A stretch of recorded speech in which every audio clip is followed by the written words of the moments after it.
Completely ಅವನ inferiority ಕಾಂಪ್ಲೆಕ್ಸ್ನ overcome ಮಾಡೋಕ್ಕೆ ನನಗೆ ದಿನ ಟಾರ್ಚರ್ ಕೊಡ್ತಿದ್ದ.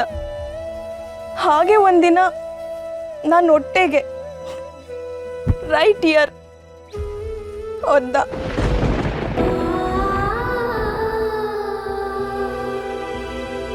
ಆಗ ನಾನು ಮಗು ಜೊತೆ ಅವನು ಕಳ್ಕೊಂಡೆ. ನಾನು ಒಂದು ವಾರ ಹಾಸ್ಪಿಟ್ಲಲ್ಲಿದ್ದೆ. ನನ್ನ ಮನೆಯವರು ಬರಲಿಲ್ಲ, ನನ್ನ ಗಂಡನ ಮನೆಯವರು ಬರಲಿಲ್ಲ.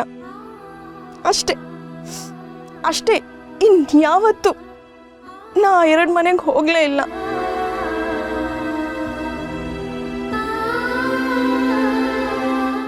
ಐರಾ, ಸಾರಿ.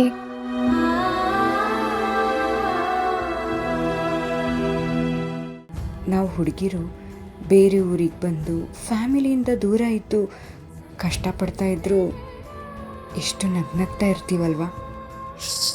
ಅಷ್ಟೇ ಅಲ್ಲ, ನಾವು ಚೆನ್ನಾಗಿ ಕಾಣೋದಕ್ಕೆ ಎಫರ್ಟ್ಸ್ ಕೂಡ ಹಾಕ್ತೀವಿ. ನಿನ್ನ ಬಗ್ಗೆ ನಾವು ತಪ್ಪಾಗಿ ತಿಳ್ಕೊಂಡಿದ್ವಿ. ಏನಂತ? ಇವಳು ಕ್ಯಾರೆಕ್ಟರ್ಲೆಸ್ ಅಂತಾನಾ? ಅಯ್ಯೋ ಇಲ್ಲ ಇಲ್ಲ, ಅಷ್ಟೆಲ್ಲ ತಪ್ಪಾಗಿ ತಿಳ್ಕೊಂಡಿರ್ಲಿಲ್ಲ. ಲೂಸು ಅಂತ ಅಂದ್ಕೊಂಡಿದ್ವಿ ಅಲ್ವಾ ಕಾವ್ಯ? ಅಷ್ಟೇ. ನಾನು ಲೂಸೆ, ಅದಕ್ಕೆ ಹಿಂಗಿದ್ದೀನಿ. ಟೈಟ್ ಆಗಿದ್ದಿದ್ರೆ ಲಕ್ಷ್ಮಿ ಥರ ಇರ್ತಿದ್ದೆ. ಸಾಕು ಸಾಕು, ನನಗಿಂತ ನೀನೇ ಸ್ಟ್ರಾಂಗ್ ಅಂತ ಗೊತ್ತಾಯ್ತು. ಐರಾ, ನಾನು ನಿನ್ನ ಹತ್ರ ಒಂದು ಪ್ರಶ್ನೆ ಕೇಳ್ಬೋದಾ? ಶೂಟೆ. ಏನು ಶೂಟ್ ಮಾಡಬೇಕಾ? ಅಯ್ಯೋ ದಡ್ಡಿ, ಹಾಗಂದ್ರೆ ಅದೇನ್ ಕೇಳು ಅಂತ. ಓ ಹಂಗ. ಸರಿ ಐರಾ, ನೀನು ಯಾಕೆ ಸಿಗರೇಟ್ ಸೇದ್ತೀಯ? ಸ್ಟ್ರೆಸ್, ಮಾನಸಿಕ ಒತ್ತಡ. ಸ್ಟ್ರೆಸ್ಸೇ ಕೆಟ್ಟದು, ಅದರಲ್ಲೂ ಸಿಗರೇಟ್ ಸೇದೋದು ಇನ್ನೂ ಕೆಟ್ಟದಲ್ವಾ? ಸಿನಿಮಾ ನೋಡೋವಾಗಲೆಲ್ಲ ತೋರಿಸ್ತಾರಲ್ವಾ ಕೆಟ್ಟದು ಅಂತ, ಅದಕ್ಕೆಲ್ಲ ಸಿಗರೇಟ್ ಬಿಡಬೇಕು ಅನ್ಸಲ್ಲ. ಐರಾ, ನಿನಗೊಬ್ಳು ತಂಗಿ ಇದ್ದು ಅವಳೇನಾದರೂ ಸಿಗರೇಟ್ ಬಿಡು ಅಂದಿದ್ರೆ ನೀನೇನು ಮಾಡ್ತಿದ್ದೆ? ಬಿಡ್ತಿದ್ದೆ ಅಲ್ವಾ? ಬೇಡಮ್ಮ ಬೇಡ.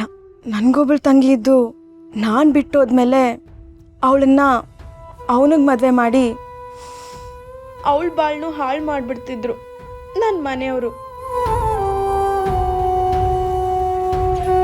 ಆದರೆ ನಿನಗೋಸ್ಕರ ಈ ಸಿಗರೇಟ್ನ ಬಿಡ್ತೀನಿ. ಒಂದಂತೂ ನಿಜ, ನಮಗೆ ಸಿಗೋ ಎಲ್ಲ ರಿಲೇಶನ್ಶಿಪ್ ನಾವು ಅದೃಷ್ಟ ಮಾಡಿರಬೇಕು. ಆದರೆ ನಮ್ಮನ್ನು ಪ್ರೀತಿಸೋರು ಸಿಗೋದು ಅಷ್ಟು ಸುಲಭ ಅಲ್ಲ. ಅಟ್ಲೀಸ್ಟ್ ಐ ವಿಶ್ ನಿಮ್ಮ 3 ಜನಕ್ಕಾದರೂ ನಿಮ್ಮನ್ನು ತುಂಬ ಪ್ರೀತಿಸೋ ಹುಡುಗ ಸಿಗಲಿ ಅಂತ.